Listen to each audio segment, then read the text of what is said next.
Bonjour Monsieur Cabré, Bonjour. veuillez vous asseoir. Merci. Comment allez-vous aujourd'hui? Oui, ça va très bien, merci. Donc vous savez pourquoi on est là aujourd'hui. On va faire votre entretien annuel d'évaluation. Donc ça va s'axer sur 4 points.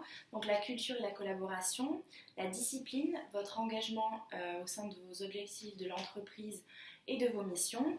Et enfin, le résultat et les croissances que vous avez obtenues. Parfait. Dans un premier temps, moi je vais un peu vous poser des questions vu que vous êtes entré en poste en janvier dernier, savoir comment vous êtes intégré dans votre nouveau poste, comment vous vous sentez au sein de l'entreprise, etc.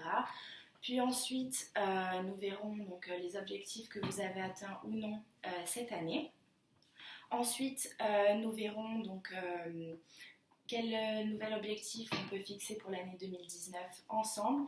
Et enfin, on verra donc, si vous avez une liste de souhaits à nous communiquer et si vous avez des commentaires particuliers à me transmettre. Parfait. Est-ce que ça vous va? Oui, parfait. Ok, très bien. Donc nous allons commencer. Comment votre intégration s'est passée dans votre nouveau poste, Monsieur Cabré? Très bien, je suis arrivé en janvier, je suis très content d'avoir intégré votre entreprise.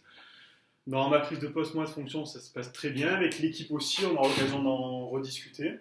Voilà, je suis très content. On va pouvoir parler un petit peu de ce que j'ai fait cette année. Mais en termes d'objectifs, il y a surtout ce qui était prospection, je suis très satisfait. Même s'il manque la petite cerise sur le gâteau d'avoir signé quelque chose dès cette année, mais j'ai hâte de 2019 pour vous montrer que le travail qu'on a fait cette année avec toute l'équipe va être très prolifique. Donc votre ressenti de l'année écoulée est plutôt optimiste. Oui, c'était une très bonne première année, le temps de prendre un petit peu les marques, de travailler avec mes équipes. J'ai récupéré du coup une liste, comme vous savez, de 100% prospects. J'ai travaillé avec cette liste. On a attaqué un petit peu tous ces clients. Donc là, on a des très bons retours. Après, le cycle de vente, forcément, c'est entre 12 à 36 mois. Voilà, donc j'aurais aimé dès cette année faire signer un contrat, donc aller plus vite que ce cycle que vous avez chez vous. Malheureusement, j'ai pas réussi, mais effectivement, on a très bien avancé sur ces prospects. Et du coup, pour 2019, c'est très bien engagé. On parlera chiffré après de ce qu'on a fait. D'accord. Donc, qu'est-ce que vous auriez pu faire en plus, d'après vous, pour justement accélérer cette signature de contrat, justement, qui se fait normalement en un temps un peu plus large? C'était très difficile, du coup, cette année, avec uniquement des prospects, de pouvoir signer une affaire avec le cycle de vente qu'on a dans l'entreprise. Mais je suis très satisfait. Après, ce qu'on aurait pu faire de plus, c'est forcément forcer un petit peu plus la main aux clients qu'on a eus. Mais je pense aussi de pouvoir suivre les process qu'on a dans l'entreprise et ce qu'on a mis en place et ce à quoi vous m'avez formé quand je suis arrivé. C'est aussi la bonne méthode pour faire un bon chiffre d'affaires l'an prochain. Et on va pouvoir l'aborder. On a plus de 150% prévu pour l'an prochain. Donc je pense que même s'il n'y a pas dès cette année une signature, c'est que bon signe pour la suite. Ouais. Après, c'est vrai que pour nous, c'est relativement positif parce que donc, vous n'avez pas perdu de clients. C'est-à-dire que sur votre liste de 100%, vous êtes resté à 100%. Certes, il n'y a pas eu de signature de contrat, mais c'est vrai que, comme vous l'avez dit, partir avec une liste que de prospects, ça peut être compliqué. Il fallait le temps de vous familiariser avec le métier, avec vos équipes, avec les clients qui ne vous connaissaient pas. Donc c'est vrai que ne pas avoir eu de perte, c'est vraiment très bien et nous sommes vraiment contents de ce résultat-là. Ensuite, ce que vous auriez pu peut-être faire de plus en termes de recherche, c'est aller vous renseigner un peu auprès de vos collaborateurs. C'est vrai que avec la personne qui était en poste avant vous, qui a évolué dans l'entreprise, j'ai eu un retour comme quoi vous n'êtes pas souvent allé le consulter pour avoir un peu des informations sur comment lui l'avait fait quand il est arrivé, etc. Donc c'est vrai que ça, vous auriez pu le faire, d'utiliser des ressources internes et un peu externes pour vous familiariser avec la clientèle. Mais après, on n'a eu vraiment aucun retour négatif de la part des clients prospects. Donc pour nous, c'est un bon point. Là, je rebondis par rapport à ça. Moi, au niveau de la personne du coup, que j'ai remplacée, c'est vrai que le temps que je prenne mes marques, que j'apprenne bien ce que l'entreprise faisait et avec mon équipe, ce qu'on a développé, je ne me suis pas permis d'aller voir la personne et la déranger, ou je l'entends, j'aurais peut-être dû le faire. Mais voilà, c'est une bonne idée, je la prends et je mettrai en place pour l'année prochaine. Parce que je pense que même si aujourd'hui on a tout préparé pour 2019, cette personne-là, je vais pouvoir faire un bilan un peu sur 2018, ce que j'ai fait et prendre les retours sur elle, ce qu'elle avait fait avant. Et voilà, on a la chance qu'elle soit encore dans l'entreprise et qu'elle ait évolué. Donc voilà, j'en prends note. Parfait. Donc ensuite, je voulais voir avec vous, c'est tout nouveau pour vous de manager une équipe.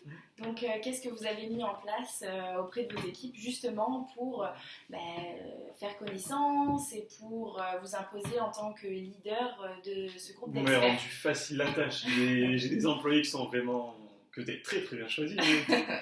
Voilà, donc une très bonne équipe, on se fait confiance. Je leur ai montré au début une petite feuille de papier. Okay. Et je leur ai dit, regardez, ça c'est ma confiance. Si vous la froissez, elle serait toute abîmée. Et je veux pas vous la froisser, je veux qu'elle reste propre comme ça. Et aujourd'hui, je suis vraiment content parce que j'ai fait la feuille qui est toujours comme ça. Et elle est toujours nickel. Donc voilà, on est vraiment...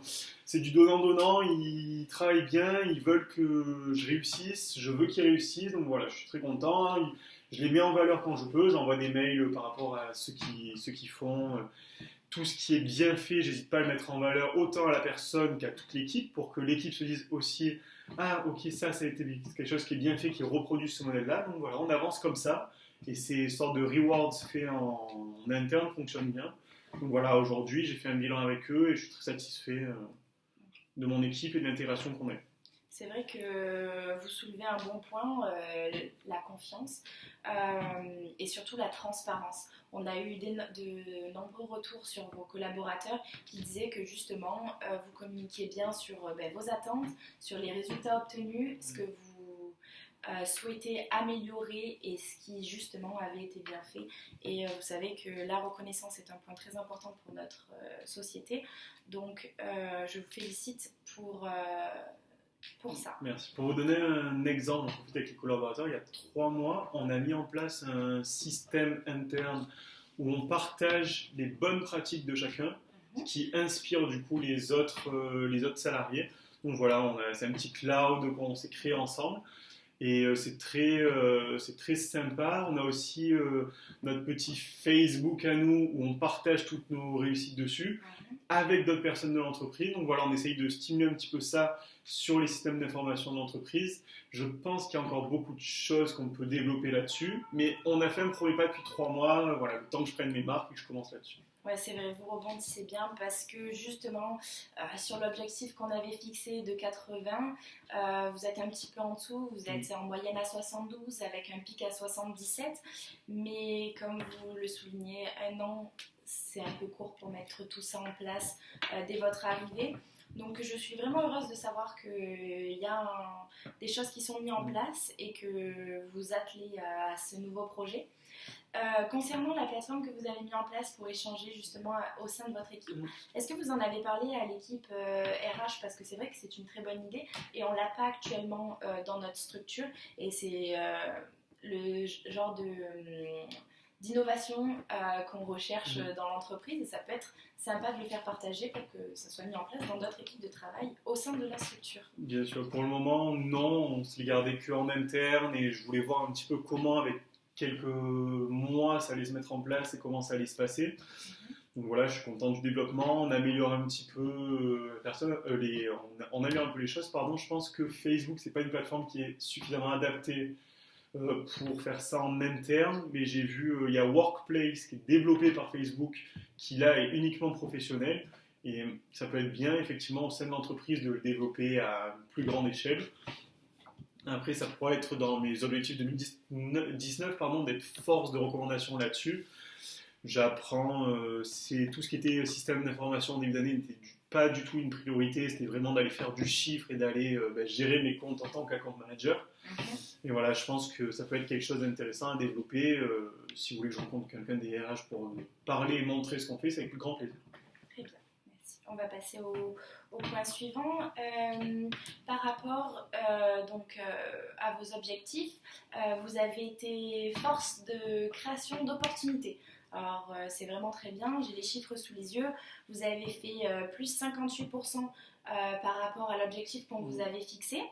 Et vous avez généré une opportunité de 38 millions d'euros. C'est vraiment très bien pour une première année en tant qu'account manager. Ne soyez pas étonnés, je compte tous les ans continuer à exploser l'objectif. Soyez un peu modeste. Non, plus sérieusement, je suis très content de ce qu'on a voulu développer. C'est pas seulement mon travail, mais aussi celui de mon équipe. On a été présent sur de nombreux événements, on a fait beaucoup de visites auprès des clients, on a vraiment développé un maximum on a prospecté un maximum sur la liste que j'ai eue au début. Donc effectivement, comme on l'a vu avant, l'objectif de SSI il a été un petit peu moins atteint, mais parce qu'il n'était pas priorisé, mais ça c'était vraiment notre objectif numéro 1. Et voilà, je suis très content, on a pu être présent sur les Innovation Day. Avec le stand qu'on a eu, on a pu rencontrer beaucoup de nos comptes qu'on avait invités sur ce salon. Ils sont venus nous voir, on a pu discuter. Et on a déjà des promesses pour 2019, donc ce chiffre d'affaires qui devrait exploser dès 2019. Quelques visites de sites aussi directement chez le client. On a regardé dans notre liste de prospects, c'est un peu la règle des 20-80. On a regardé nos 20 plus gros clients, enfin nos 20% de plus gros clients. C'est ça, nos 20% de plus gros clients, on s'est dit on va aller les rencontrer eux, parce que c'est eux qui vont nous faire 80% du chiffre. Du coup, c'est ceux qu'on va prioriser, c'est ceux qui nous ont permis d'atteindre à peu près 100% de l'objectif qu'on s'était fixé ensemble. Et le reste du temps, on a travaillé sur ces 80% et ça a aussi très bien marché. Donc voilà, je suis fier d'avoir réalisé plus d'une fois et demie ce qui était prévu. Et est-ce que vous avez apprécié travailler sur ces salons? Est-ce que vous aimeriez en organiser plus pour l'année prochaine? Oui, je pense que c'est difficile en termes de temps d'être partout et de tout faire forcément, mais que ce soit mes équipes ou moi-même, voilà, on s'est très bien passé. Après, on vous en parlerai j'ai 2-3 personnes de l'équipe qui l'ont très bien fait et qu'on pourrait peut-être axer un peu plus sur ces salons-là. Okay. Mais voilà, où j'étais très content, et d'autres personnes qui sont plus à l'aise à aller dans les visites, donc j'aimerais un peu réorganiser les tâches de chacun dans mon équipe selon, on va dire, leur qualité, leur principal axe de force. Ok. Voilà, donc, et oui. après, en termes de visites chez le client, on avait fixé environ 6 visites par semaine. Est-ce que vous avez réussi à tenir cet objectif? On l'a même dépassé, cet objectif. Du coup, sur l'année, on a fait plus de 400 visites. Donc, si on reste fait 8 visites par semaine à peu près, avec les équipes. Donc voilà, très, très content là-dessus. Après, on a réussi à garder les prospects, mais je pense qu'il faudrait qu'on fasse un petit peu moins de visites, mais qu'on aille un peu plus loin dans les visites. On a voulu rencontrer tout le monde et connaître toute notre part de clients, mais je pense que par moment, on est allé un petit peu trop vite, et je suis allé avec les clients un petit peu trop vite pour déboucher sur un contrat, et justement, on n'a pas eu de contrat cette année, mais plus sur l'année prochaine, peut-être justement par ce nombre de visites. Donc vous pensez qu'il serait préférable de réduire le nombre de visites, mais augmenter le temps de présence chez les clients prospects? Je pense, pour essayer de décrocher plus de contrats en one-shot dès la première fois qu'on est chez eux. D'accord. Je prends note. Maintenant, on va revenir sur le sujet donc, du chiffre d'affaires qui n'a pas été atteint. Donc c'est un de vos rares objectifs qui ne l'a pas été. Néanmoins, votre évolution de portefeuille est impressionnante et très bien, comme nous l'avons déjà souligné. Après, rien d'étonnant comparé au temps de cycle d'un exercice. Mais c'est vrai que je tiens à mettre l'accent sur le fait qu'il faut faire attention pour l'année prochaine à bien tenir cet objectif-là, parce que c'est un des plus importants que vous avez, et notamment pour vous, puisqu'il est aussi source de rémunération. C'est sûr, sur une première année, voilà, comme je vous l'ai dit, c'était difficile d'aller chercher cet objectif. On en avait parlé lorsque j'étais arrivé début janvier. Très honnêtement, j'ai pas tout fait pour réussir cet objectif avec mes équipes. On a préféré privilégier vraiment ce qui allait se passer pour les années à venir et respecter le processus et le cycle de vente. Mais voilà, on a essayé à la fin, en octobre-novembre, on n'était pas loin sur les premiers contacts qu'on a eu en janvier de pouvoir signer et d'anticiper pour que ça fasse du chiffre sur 2018. On n'a pas réussi. Voilà, c'est une déception pour nous, mais d'un autre côté, on n'a pas voulu forcer la main à ses clients au risque de les perdre. Et et on a fait le choix de ne pas signer dès cette année pour pouvoir les signer dans quelques mois et pouvoir justement venir faire des bons chiffres sur 2019. Donc je pense que effectivement c'est un échec, mais pour une réussite plus tard. Vous avez l'air d'être source de propositions, donc je voulais voir avec vous si vous aviez des idées pour attirer de nouveaux prospects pour l'année future. Bonne question. Par exemple, donc, votre utilisation de LinkedIn était très faible cette année. Donc il y a peut-être quelque chose à faire en partenariat avec LinkedIn pour justement essayer d'approcher des clients via ce réseau social. C'est une bonne idée. Après, vu que c'est une première année, on a vraiment travaillé sur la base que vous m'avez fournie quand je suis arrivé. Oui. Et on est resté uniquement sur cette base-là. Après, je vous coupe. Là, la question, c'était par rapport à l'année prochaine. Si vous aviez des idées, si vous aviez déjà eu une idée sur comment améliorer ça. Donc effectivement, pour déjà améliorer le SSI avec la surprésentation digitale, je pense que LinkedIn c'est un bon moyen d'y accéder. Je pense après aussi tous les contacts, tous les clients qu'on va satisfaire sur les contrats qu'on va signer prochainement vont être par bouche à oreille source de nouveaux prospects qui vont nous emmener. Donc voilà, nous à chaque fois en rendez-vous, je pense qu'il faut qu'on mette le point sur est-ce qu'ils connaissent d'autres personnes, d'autres entreprises qui seraient intéressées par nos services pour pouvoir continuer à développer ce réseau qu'on a. Et peut-être mettre en place justement sur LinkedIn un rapport, c'est-à-dire que les prospects qui deviennent des clients mettent un avis, un commentaire et recommandent auprès de leur réseau LinkedIn nos services. Très bien. Ok. Donc si vous êtes d'accord, on va passer maintenant à la fixation des futurs objectifs pour l'année 2019. Donc, pour cette étape, on va être dans une discussion où vous allez me donner votre avis sur les...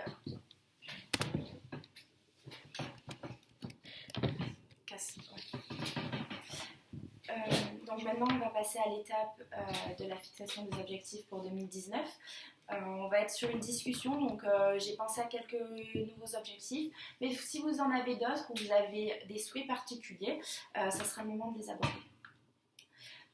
Donc tout d'abord, nous pensons qu'une réalisation de 30% de transformation sur les contrats de prospection en cours serait une bonne idée, une bonne chose. Est-ce que vous pensez pouvoir faire ce chiffre-là ? Nous, notre objectif avec les équipes, c'est de faire le plus possible. Oui. Après les 30%, ça fait à peu près 1 sur 3. Je pense qu'on est bien parti pour. Ça va pas être facile, mais ça me va. Ça vous va. Ok, donc celui-ci, c'est bon.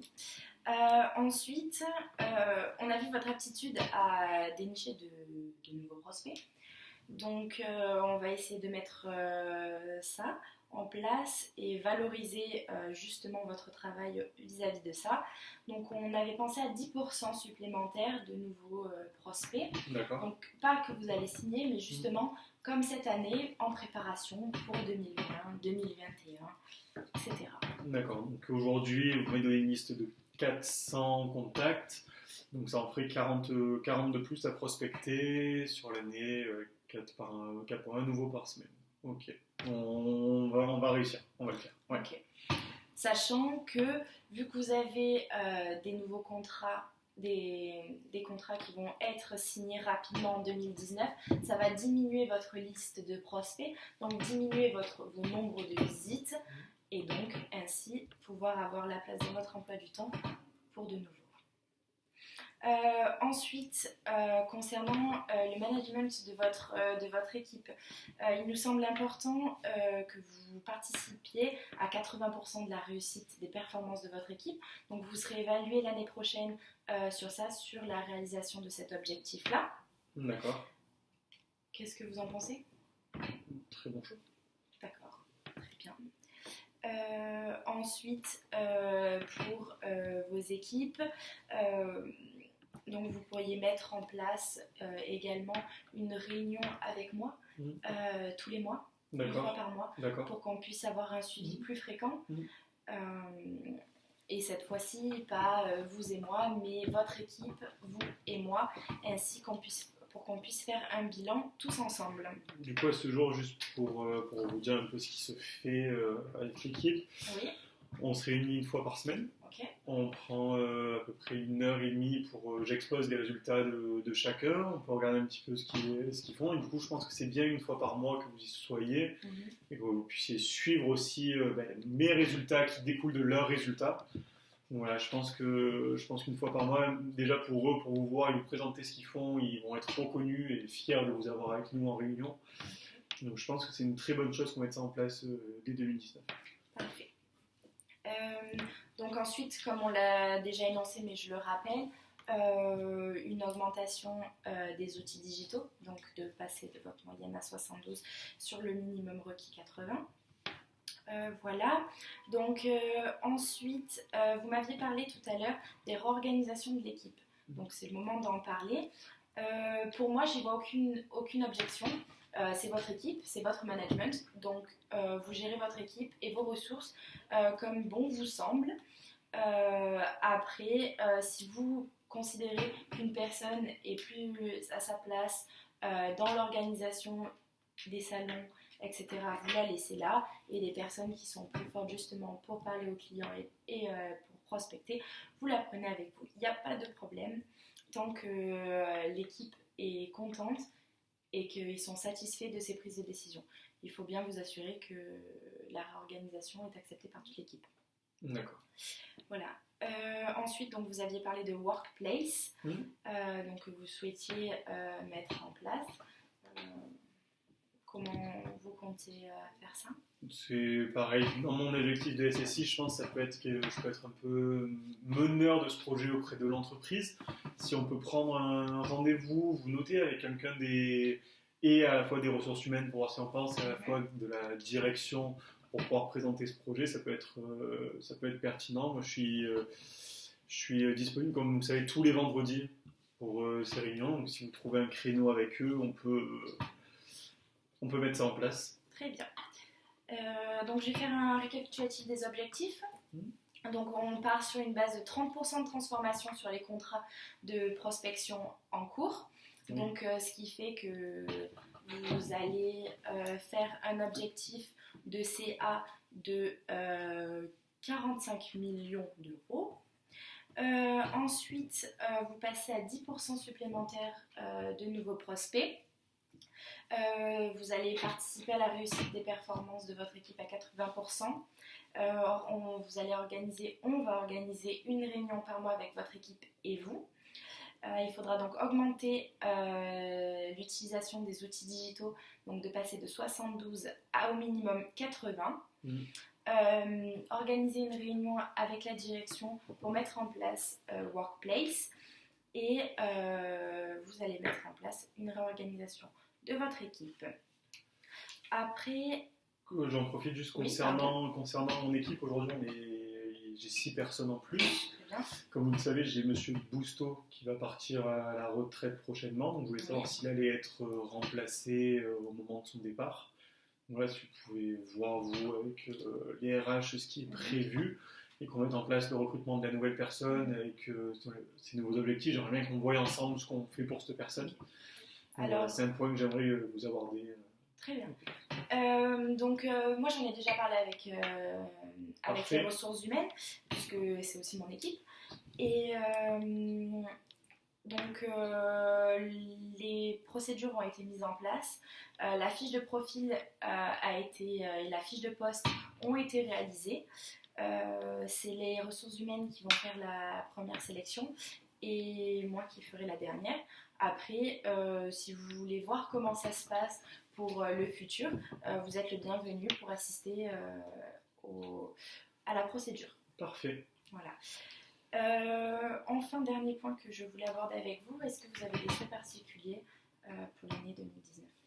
Moi, je voulais voir 2 choses avec vous si c'était possible. La première serait sur l'aménagement de mon temps de travail. Je voudrais savoir si c'était possible 2 jours par mois de travailler à domicile.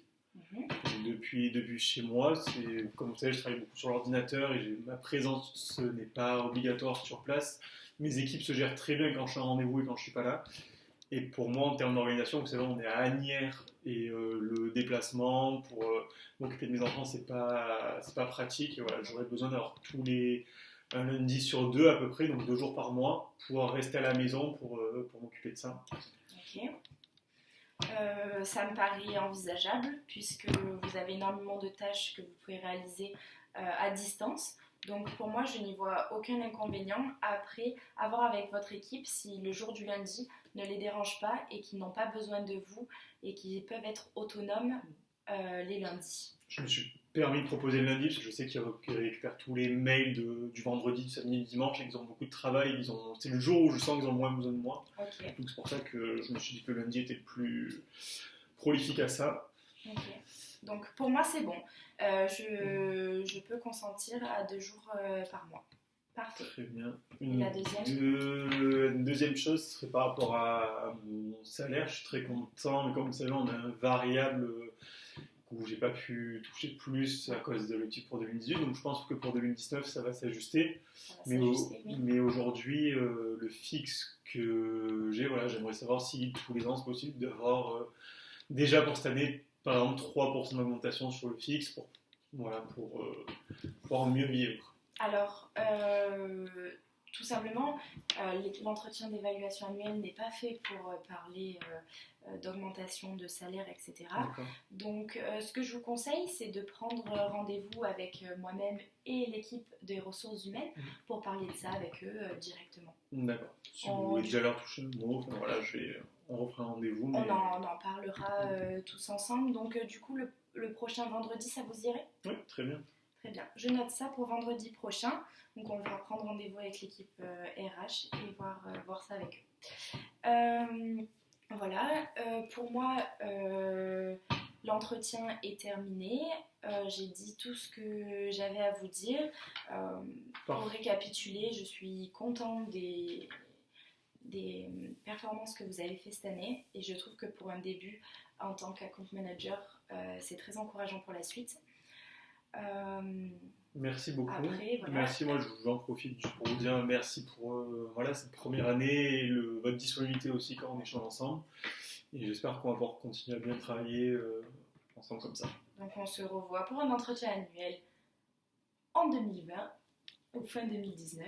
Ou déjà vendredi pour la réunion avec les RH. Et je vais juste vous demander de signer la feuille, le papier attestant que vous avez bien fait l'entretien annuel d'évaluation. Voilà, je vous dis à bientôt, M. Cabret. Merci, bonne journée, au revoir.